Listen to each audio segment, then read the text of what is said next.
C'est mon dernier message sur la parabole du royaume de Dieu. Et je vais vous dire quelque chose étonnant. Ça arrive rarement, mais c'est arrivé dimanche dernier. L'enregistrement que j'ai fait, il n'y avait rien, plus rien. Alors, j'ai dit, Seigneur, c'est catastrophique parce que j'aurais voulu quand même que les gens aient au moins un compte rendu de ce que nous avons entendu dimanche dernier. Alors, si vous me le permettez, je me propose dans cette 4e étude, ça sera la fin des paraboles du royaume de Dieu. Il y en aura une 5e, mais elle est à part, elle est différente. Je vais faire un petit résumé de ce que je vous ai prêché dimanche dernier. Vous savez qu'on a lu les 2 petites paraboles du grain de moutarde qui va devenir un grand arbre, et ainsi que la parabole du levain qu'une femme a mis dans 3 mesures de farine, et ce levain, en grossissant la farine, en a fait évidemment du pain. Ces 2 paraboles nous parlent en réalité que dans le champ de Dieu, qui est le monde, ne l'oubliez jamais, jamais. Parce que quand je parle avec des chrétiens, pour eux, le royaume de Dieu, c'est l'Église. Et pour la Bible, ce n'est pas l'Église. Le champ de Dieu, c'est le monde. L'Église est à part. L'Église a été inventée par Jésus comme un moyen de former ceux qui ont été sauvés dans le monde et qui appartiennent à Jésus. C'est un endroit de formation où nous apprenons à connaître Dieu, où nous apprenons à prier, nous apprenons à intercéder, nous apprenons comment marcher dans la vérité du Seigneur, nous apprenons à nous laisser transformer par le Saint-Esprit, et pour cela, le Seigneur a donné des ministères. Il y a des prophètes, des apôtres, des évangélistes, et puis on voit à la fin du 1er siècle qu'il ne restait plus que des pasteurs-docteurs. Donc mon rôle est de donner l'enseignement et la formation. Donc le diable ne s'est pas attaqué au royaume de Dieu depuis le démarrage de l'Église à Jérusalem, le jour de la Pentecôte. Le royaume de Dieu a commencé à exister dans le jardin d'Éden. Et sa ruse a été terrible parce qu'il a compris. Vous savez, le diable, il ne faut pas le prendre pour un idiot. Il connaît parfaitement la nature humaine. Il est jaloux. Écoutez bien, le diable est jaloux de ce que Dieu va nous donner dans l'éternité. Et comme il a chuté et que sa destinée à lui, c'est les temps de feu et de soufre, avec ses démons, et avec, malheureusement, je le déplore, mais il faut le dire, tous ceux qui auront rejeté sciemment et volontairement le Christ Jésus, dont le sang a coulé pour eux, ils rejoindront le diable et les démons dans cet étang de feu. C'est la Bible qui l'affirme. Dans le jardin d'Éden, ayant compris que la faculté mentale de l'être humain était le terrain propice pour lui, alors il est venu dire à Ève, Dieu a-t-il réellement dit?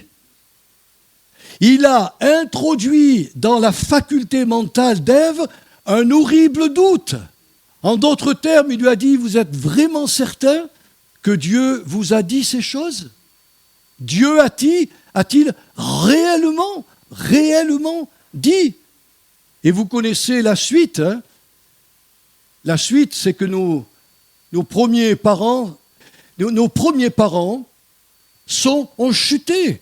Mais en eux, il y avait l'humanité qui allait sortir.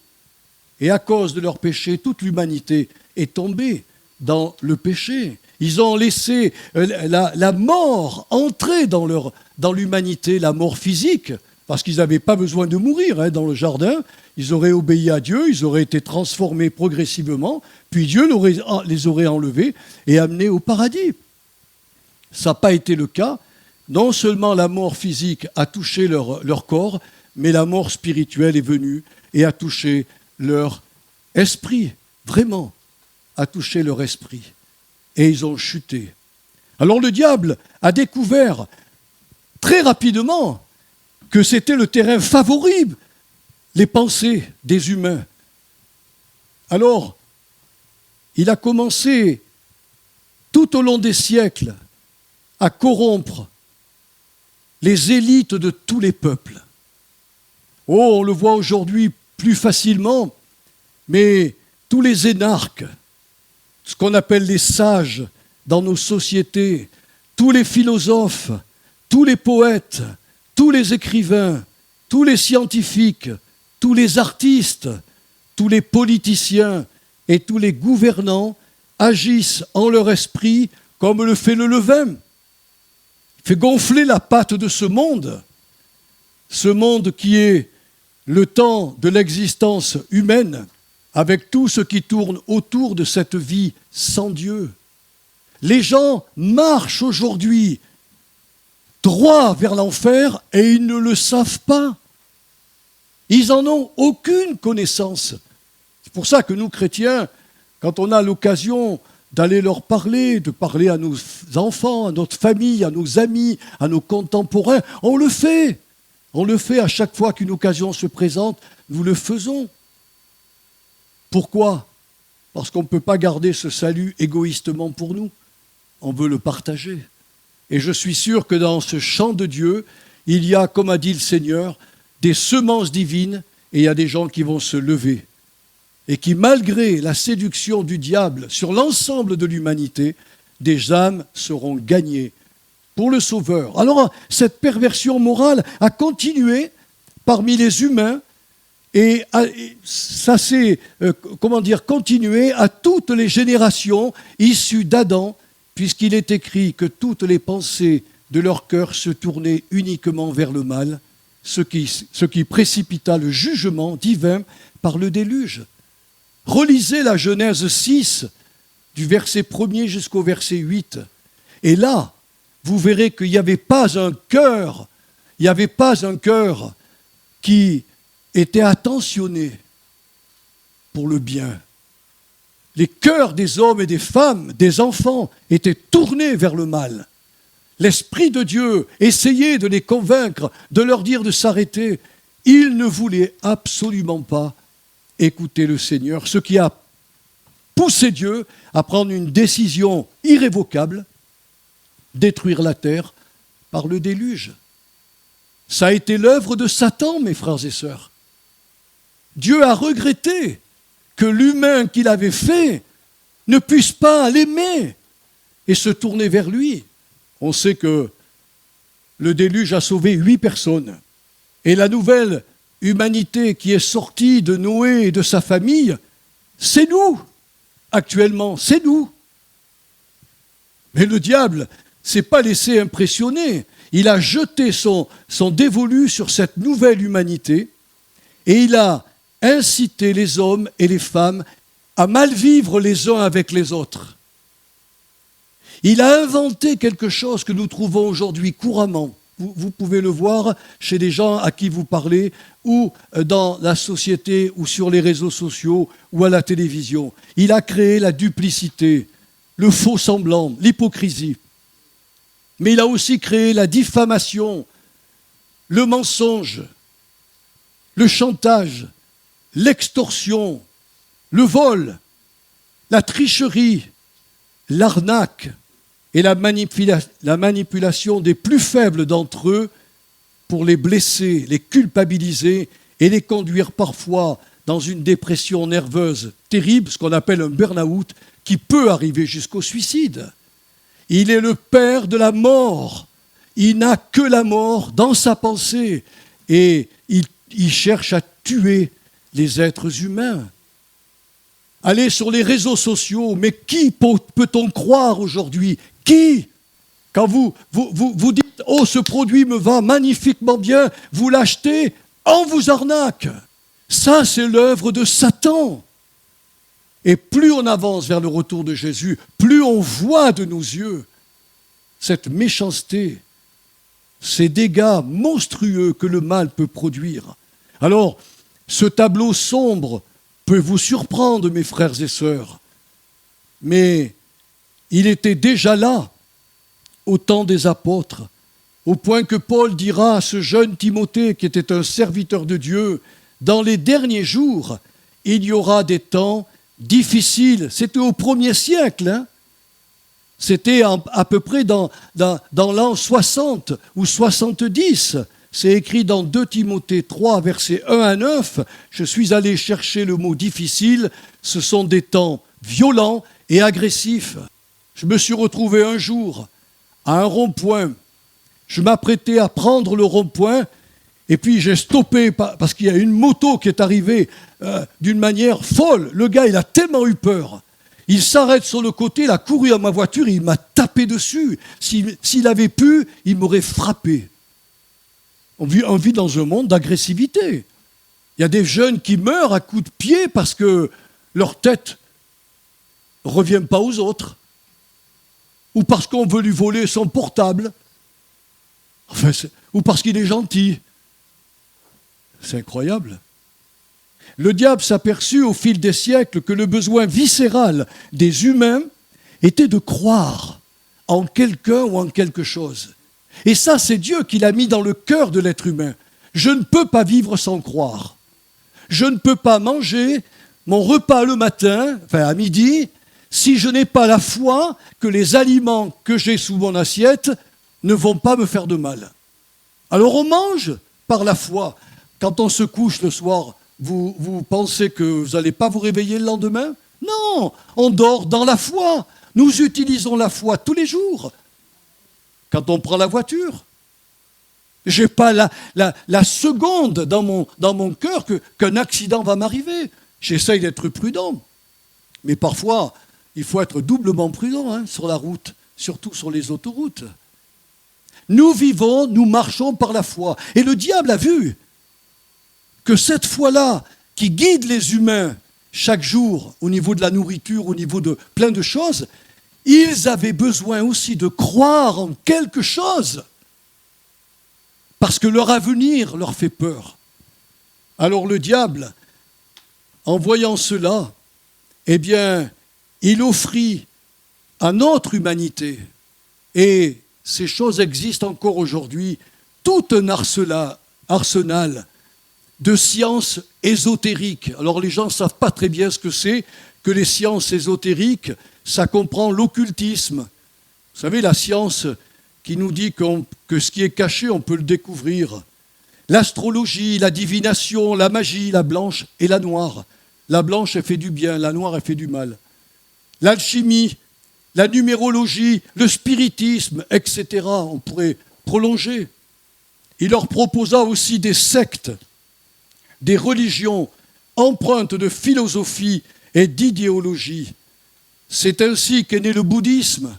Eh oui, le bouddhisme est né parce qu'il y a eu des pensées. On veut atteindre le meilleur, ce qu'ils appellent le nirvana, l'état sublime de libération. Alors on n'a pas besoin de croire en Dieu. Tout est Dieu. Voilà la philosophie bouddhiste.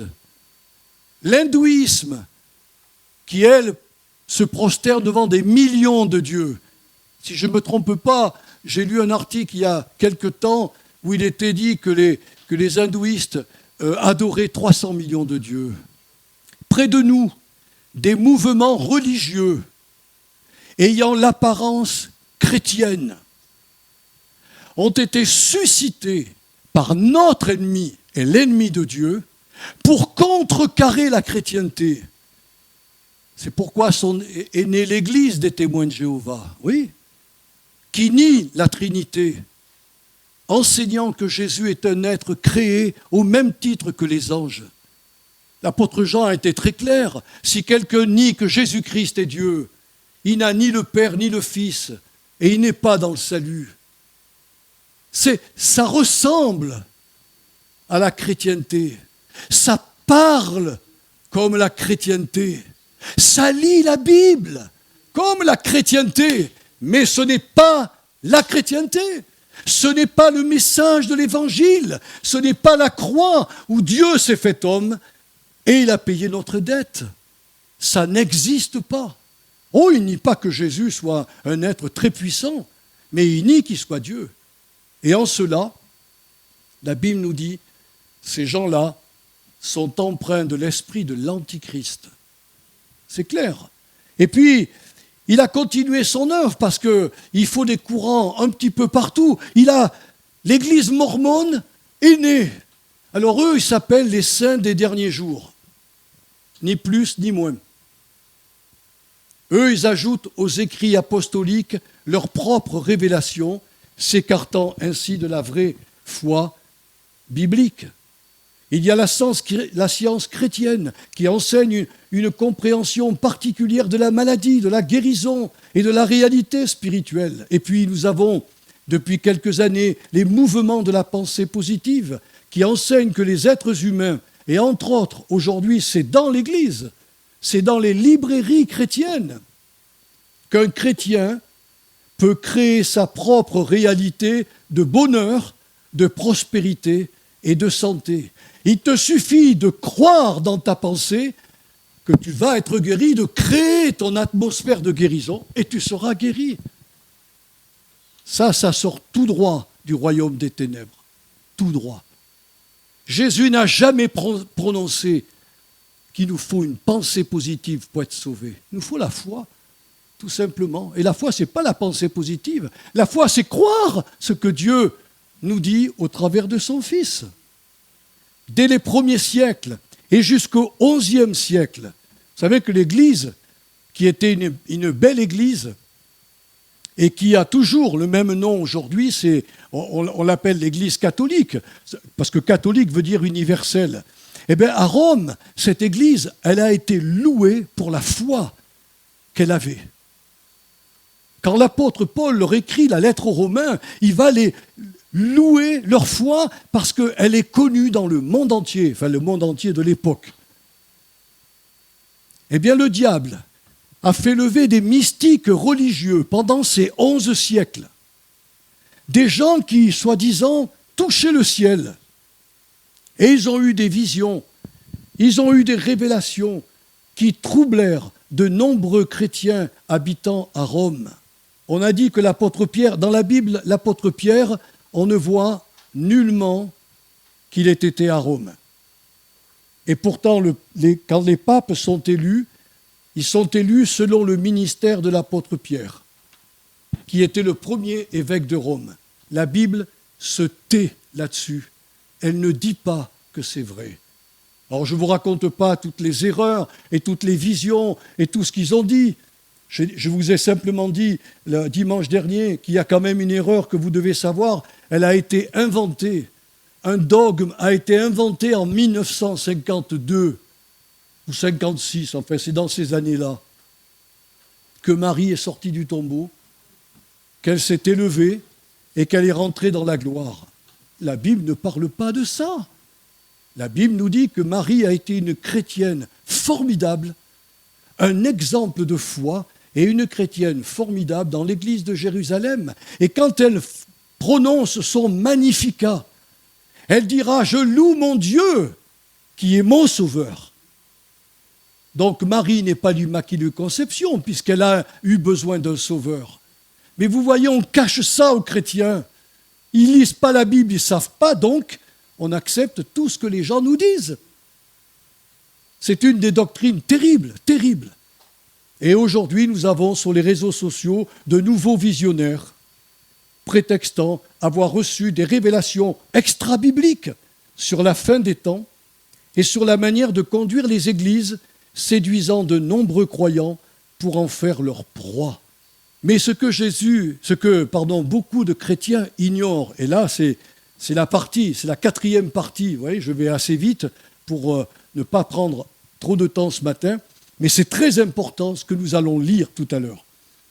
Il y a beaucoup trop de chrétiens, à mon goût, qui ignorent que le diable a remis au goût du jour une vieille séduction qui fut considérée par les apôtres en leur temps comme un poison pour la vie spirituelle des chrétiens. Pour détourner les enfants de Dieu de l'objectif divin, le diable proposa aux églises de l'époque et aux chrétiens de l'époque de mettre leur confiance dans un autre évangile, dans un autre Jésus et dans un autre esprit. Nous allons lire dans 2 Corinthiens 11 les 4 premiers versets. Et vous allez voir ce que l'apôtre Paul a pu dire. Ah, j'aimerais que vous puissiez supporter aussi de ma part un peu de folie. Oui, supportez-moi. Car je brûle pour vous d'un amour qui vient de Dieu lui-même.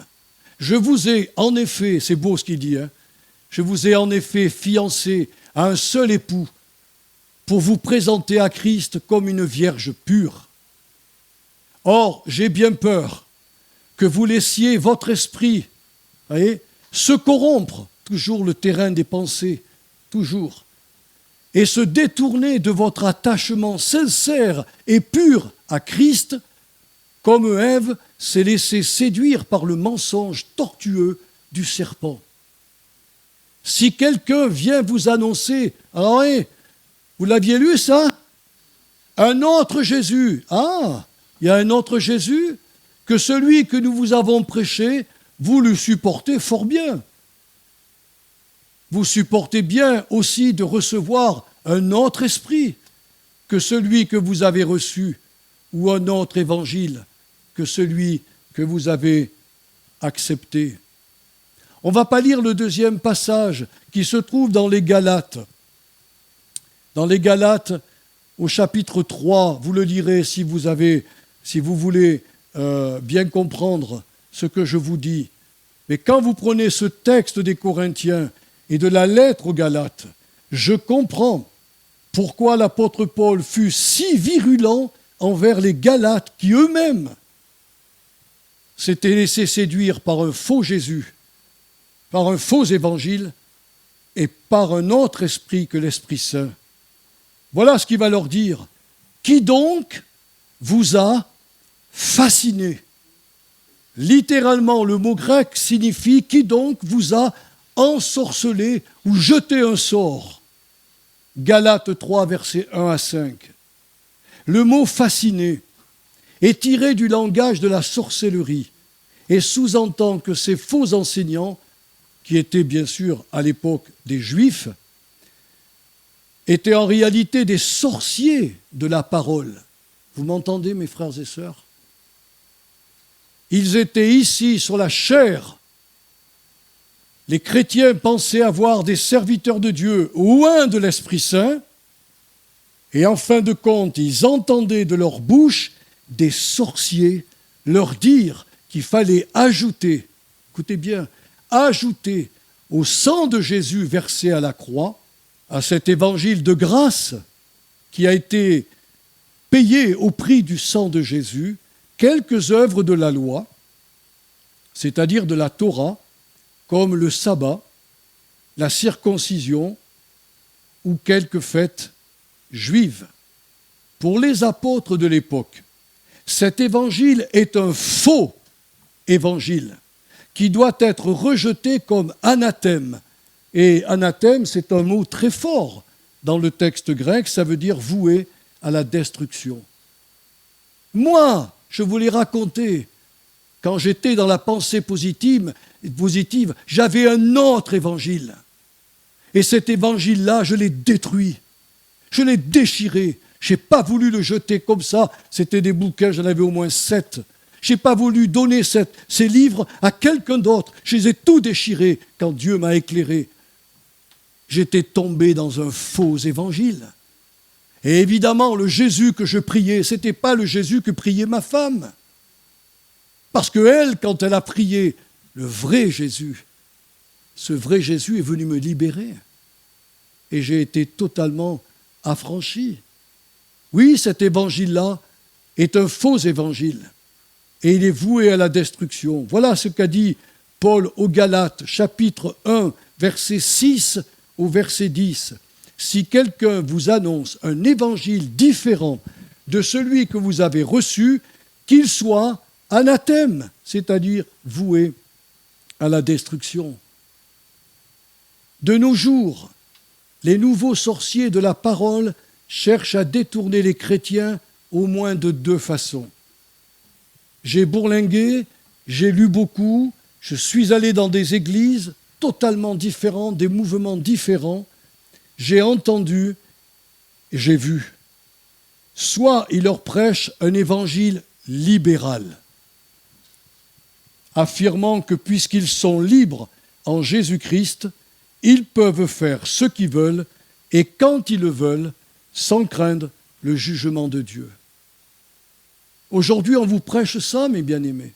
Il y a quelqu'un qui a accepté, il y a quelques années, que sa fille se marie avec un pasteur divorcé, prétextant que les serviteurs de Dieu aux États-Unis divorcent allègrement. Donc, le divorce, on l'accepte et puis on se remarie allègrement, sans chercher à savoir ce que dit le Christ sur l'union entre deux personnes.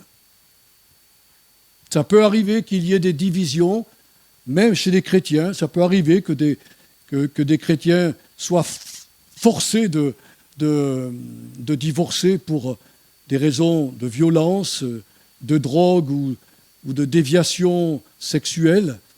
C'est arrivé, mais en général, quand on se marie devant le Seigneur, on devient un seul être. Les deux se joignent ensemble et ils deviennent devant Dieu un seul être. Oh, bien sûr, devant nous, c'est deux personnalités différentes, mais pour Dieu, la moitié des images qui est dans l'homme et la moitié de l'autre image qui est dans la femme, quand ils se rejoignent dans le mariage, ils deviennent une personne. Et c'est pour la vie, sauf s'il y a... Ça peut arriver que quelqu'un ait épousé un incroyant et que l'incroyant s'en aille. Ça arrive, ça. Alors évidemment, il y a possibilité de refaire sa vie. Mais cet évangile libéral, nous le trouvons de plus en plus, vraiment, dans nos églises. Le diable, il sait exactement comment nous empêcher d'hériter le royaume de Dieu. Il ne nous empêchera pas d'être sauvés, il ne peut rien faire contre ça. Mais ce qu'il veut, c'est nous freiner. Ce qu'il veut, c'est que les chrétiens quittent les communautés, ne soient plus enseignés. Et s'ils ne sont plus enseignés, ils ne savent plus comment être façonnés et formés, et ils se retrouveront un jour devant le Seigneur, qui les scannera, et après avoir été scannés, il leur dira « Ah ben, je ne vois aucune œuvre dans ta vie depuis que tu es converti. Je ne t'enlève pas le salut parce que le salut est gratuit. Tu as cru en moi, je te laisse le salut, et je ne peux pas te confier l'héritage du royaume de Dieu. » Vous m'entendez, frères et sœurs? Ce n'est pas une invention de Joël Loubia. Ce n'est pas l'invention des pasteurs, ce que je vous dis. C'est écrit noir sur blanc dans la Bible. Ce nouvel évangile enseigne donc, écoutez bien, enregistrez-le, enseigne donc un salut sans souffrance. On veut être sauvé, mais on ne veut pas souffrir. Une foi sans bonnes œuvres. Un baptême sans repentance. Une sanctification, le mot sanctification, on pourrait le dire, une transformation de la personnalité sans le façonnement du caractère. On veut bien que Dieu nous transforme, mais touche pas à mon caractère. J'ai entendu des gens dire ça. Je suis né comme ça, personne ne me changera. Eh bien si, il nous changera. Si ça ne lui plaît pas au Seigneur, notre façon de réagir ou de nous comporter. Vous comprenez, mes frères et sœurs? On veut une pluie de bénédiction sans l'obéissance à la parole de Dieu. Ça, c'est un faux évangile. Ça, c'est un autre Jésus. Ça, c'est un autre esprit. En réalité, cet évangile libéral est aux antipodes de ce que Jésus a dit, ce que nous devions faire pour être un vrai disciple. Je ne sais pas si vous connaissez ce verset et si vous pouvez me le citer librement. Il est écrit dans Matthieu 16, versets 24 à 27. « Si quelqu'un veut être mon disciple, mon apprenti, disciple c'est un apprenti, qu'il renonce à lui-même, qu'il se charge de sa croix et qu'il me suive. » Sur, notre sœur Lysia le disait dans sa prière, le chemin étroit, resserré, où il y a quand même pas mal d'embûches. Mais le chemin large et spacieux qui conduit loin du Seigneur, beaucoup le prennent. Et quand les chrétiens n'adhèrent pas à ce faux évangile libéral, oh, l'ennemi de Dieu, il renoncera jamais à les détourner de Dieu. Alors il a une autre stratégie de remplacement. Et il cherchera à pousser les chrétiens à se confier en un Jésus imaginaire, virtuel, un Jésus que l'on sait créer soi-même, un Jésus qui est à nos ordres, qui fait tout ce que nous avons envie de faire. C'est un Jésus cool, très cool. Il ne forcera pas les chrétiens à examiner leur motivation et leur consécration, et ils n'auront donc pas besoin ni de se repentir, ni de changer de mentalité, ni changer de langage, ni changer de comportement. Mais ce que les vrais chrétiens, parfois, ignorent, c'est que lorsque Dieu les reconnaît comme ses fils et ses filles, et j'espère que tous ici, le Seigneur vous reconnaît comme ses vrais enfants, alors il ne peut pas les laisser comme ça. On peut être trompé, je l'ai été. Il y a plein de gens qui sont trompés encore dans l'œuvre de Dieu. Mais s'ils sont vraiment des chrétiens, alors le Seigneur va intervenir et il va les éduquer. Voici le verset que nous trouvons dans la Bible. Vous avez oublié l'exhortation qui vous est adressée comme à des fils et à des filles. Mon fils, ma fille, ne méprise pas le châtiment du Seigneur. Le mot châtiment, pour moi, il m'a toujours bloqué, il me fait un mal-être, parce qu'en français, châtiment, il y a une mauvaise image attachée à cela. Le mot grec, c'est éduquer. Oui, voilà comment on pourrait le traduire. Ne méprise pas l'éducation du Seigneur et ne perds pas courage lorsqu'il te reprend, car le Seigneur éduque celui qu'il aime. Il le frappe de la verge et il frappe de la verge tous ceux et toutes celles qui reconnaît pour ses fils et ses filles. Hébreux 12, versets 5 à 11. N'est-ce pas de cette manière que Dieu a éduqué Moïse ? Vous savez que Moïse, pendant 40 ans, il a été éduqué à la cour d'Égypte. Il avait une connaissance hors pair, connaissait tous les secrets, tout. Il aurait même dû monter sur le trône de Pharaon. Mais Dieu avait l'idée de faire de lui le berger d'Israël. Alors il a envoyé pendant 40 ans garder des brebis, des agneaux et des boucs. C'est long, 40 ans. Mais pour devenir le berger et le conducteur d'un peuple au cou raide, il fallait être formé. Et Moïse a été vraiment formé. Et il est devenu ce que le Seigneur voulait. Donc il a été éduqué, mes frères et sœurs, éduqué. Dans l'état où était Moïse, il ne pouvait pas libérer Israël. Il a dû passer par l'éducation de Dieu. C'est également de cette manière qu'on voit dans la Bible que Apollos, qui connaissait les écrits de l'Ancien Testament, dut recevoir une connaissance plus complète des voies du Seigneur à travers le ministère de Priscille et d'Aquilas, un couple qui a été loin du Saint-Esprit, et on pense que Priscille était celle qui enseignait. Et ils ont pris Apollos avec eux, et ils lui ont dit, mon frère Apollos, tu connais bien les écrits de l'Ancien Testament, mais tu ignores la croix du Christ. Tu ignores le secret de la grâce, et si tu le permets, nous allons t'instruire.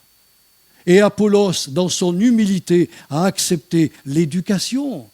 Il y en a un autre personnage qui était vraiment quelqu'un de terrible, c'est Saul de Tarse, le futur apôtre Paul. Quand Dieu le fait descendre de son cheval, qui le rend aveugle, il va dire, Seigneur, mais qui es-tu ? Je suis Jésus que tu persécutes. Tu vas rester quelques jours comme ça, puis je t'enverrai quelqu'un. Ce quelqu'un priera pour toi, et ensuite, il te dira ce que tu dois faire. Et Paul, humble, a accepté d'être éduqué par un petit chrétien comme nous. Paul qui allait devenir un chef religieux parmi les pharisiens. Il avait été enseigné au pied de Gamaliel, il connaissait tout l'Ancien Testament, tout, absolument tout. C'était un génie. Et Dieu a choisi ce génie juif pour en faire un génie chrétien. Et pour cela, il a été éduqué. Regardez, par exemple, les 12 disciples d'Éphèse. Quand Paul les a rencontrés, il a dit, il y a quelque chose de bizarre chez eux. Alors Paul leur a dit, mais de quel baptême vous avez été baptisés ? Les 12 disciples ont dit, du baptême de Jean-Baptiste. Ah, il dit, je comprends mieux. Vous avez besoin d'être éduqués, mes frères. Si vous êtes d'accord, je vais vous éduquer. Et il leur a prêché le véritable évangile de Jésus. Il a prié pour eux et ils furent baptisés dans le Saint-Esprit. Et ces 12 disciples d'Éphèse ont réintégré l'Église et là, ils ont changé de comportement et ils ont certainement contaminé cette Église dans le bon sens du terme. Et que dire aussi de ces certains croyants corinthiens et de l'église de Laodicée qui se croyaient spirituellement riches, pensant qu'ils n'avaient besoin de rien et qui pouvaient se comporter comme des rois. Paul leur dira, déjà vous êtes riches, déjà vous êtes rassasiés, déjà vous régnez. Enfin, il leur dit sur un ton sarcastique, Et il dit, mais nous, les apôtres, on est battus, on est flagellés, on nous crache dessus, on nous met en prison. Mais vous régnez. Ces gens-là avaient besoin d'une nouvelle éducation. Et c'est ce que le Seigneur leur a dit. Leur éducation, leur théologie était complètement incomplète. Voilà.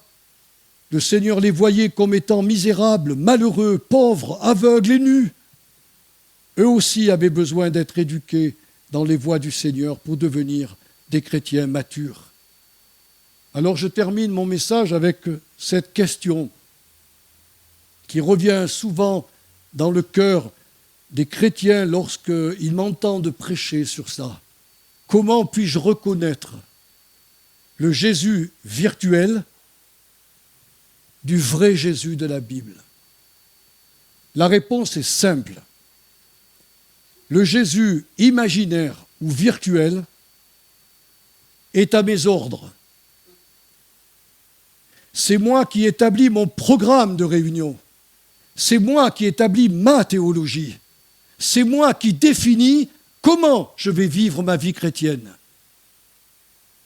Ceux qui pensent cela, je ne dis pas qu'ils soient au courant, qu'ils servent un Jésus imaginaire, mais c'est un Jésus imaginaire. Tandis que le vrai Jésus de la Bible, c'est notre moi qui est aux ordres du Seigneur. Il règne sur notre cœur et sur toutes nos facultés psychiques, c'est-à-dire nos pensées, nos émotions, notre volonté. Il règne sur notre cœur. C'est nous qui sommes à genoux devant le Seigneur et le Seigneur assis sur le trône de notre vie. Et je vous le prouve par un verset que Paul a prononcé, sa propre expérience qui devrait être, et j'espère qu'elle l'est, et si elle ne l'est pas, qu'elle le devienne. Il a écrit ceci dans Galates 2, verset 20. « J'ai été crucifié avec Jésus-Christ. Et si je vis maintenant dans la chair, ce n'est plus moi qui vis, c'est Christ, c'est Jésus-Christ qui vit dans mon moi, c'est-à-dire à l'intérieur de mon moi, de ma personnalité. » Est-ce que vous arrivez à me comprendre dans ce que je vous ai montré ? Jésus nous a donné l'exemple. Il ne disait rien sans que son Père lui dise ce qu'il fallait faire.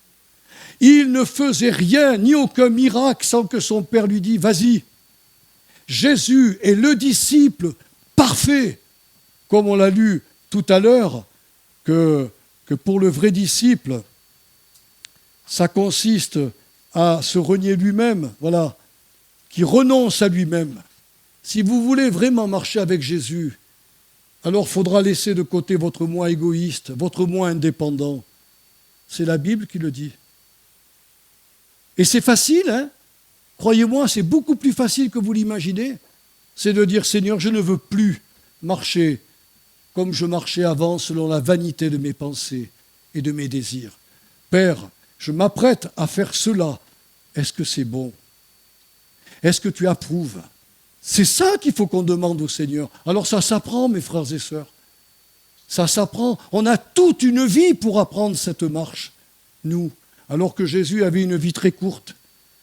Il a montré pendant ses 33 ans de vie, il a montré qu'il dépendait à 100% de son Père.